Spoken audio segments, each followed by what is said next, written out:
In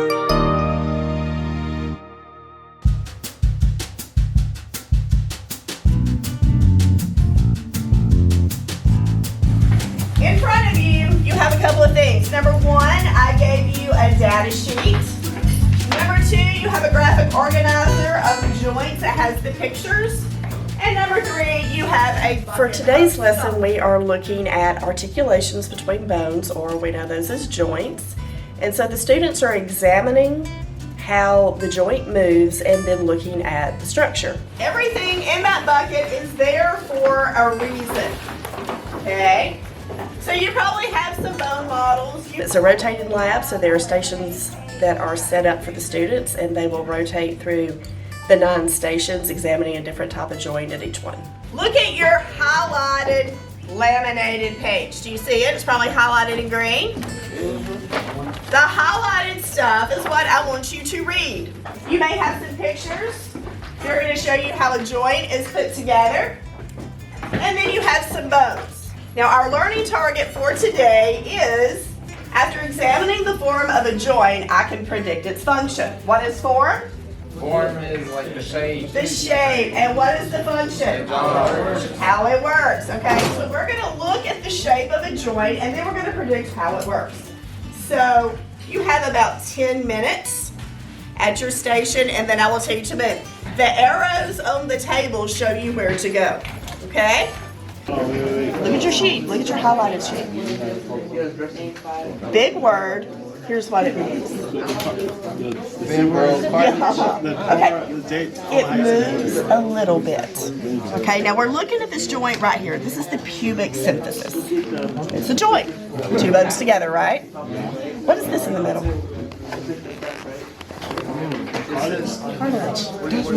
Now, what? We were like identifying the different parts of the body and how they like connect to joints, the bones, and what functions they have. We were like looking at the joints and what different bones connect to those joints and how they move, like uniaxial or multiaxial. Maybe we don't do school. It's a locate and name whatever that is of the school. Locate, name the sutures of the school. And right here it just say it's... Sometimes a student can explain something to someone else in a way that I can't, and it makes perfect sense to them. And so working together, you get that collaboration. Where you're going, take out the brightly colored paper, take it to the table.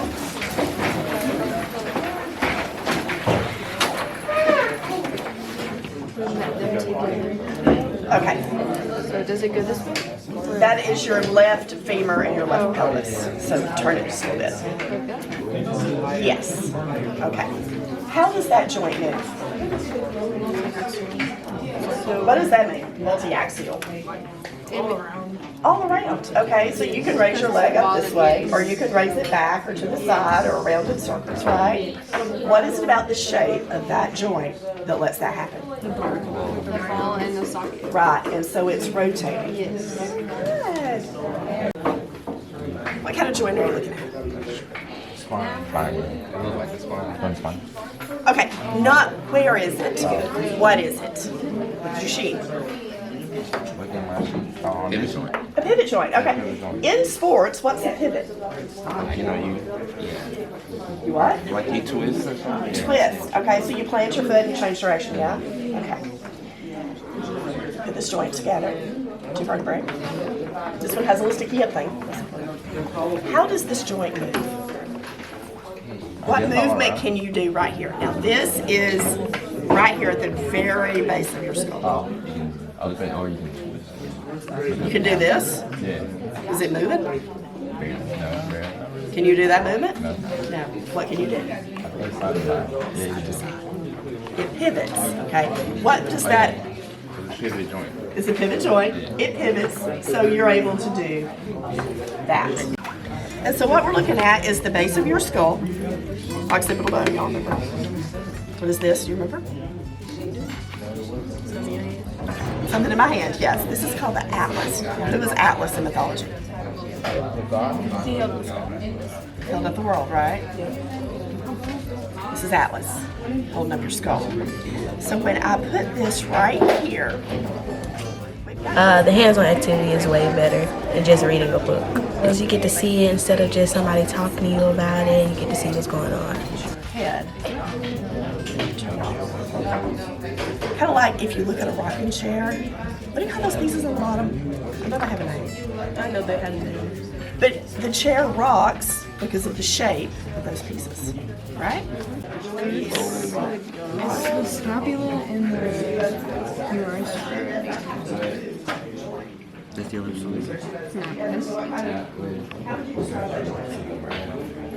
Do you think you learn better with hands-on activities and labs like this? I love labs because I like to be around like people. I like group work.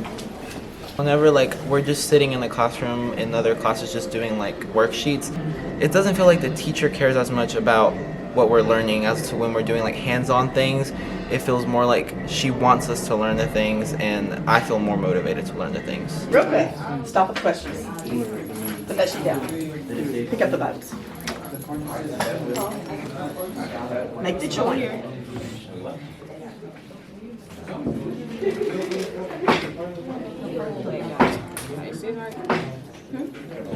How does this joint move? Okay. And move any other. I mean, think about it. How do you move your leg?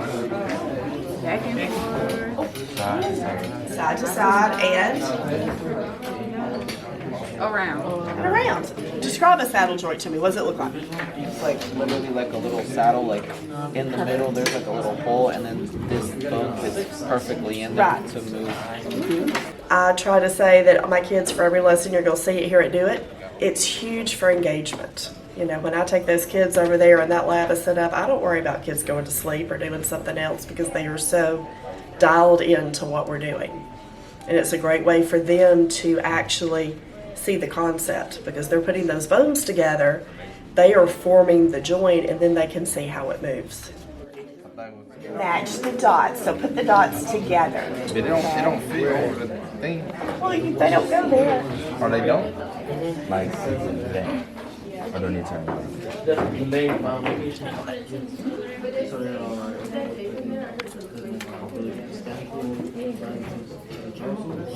That makes sense. Okay.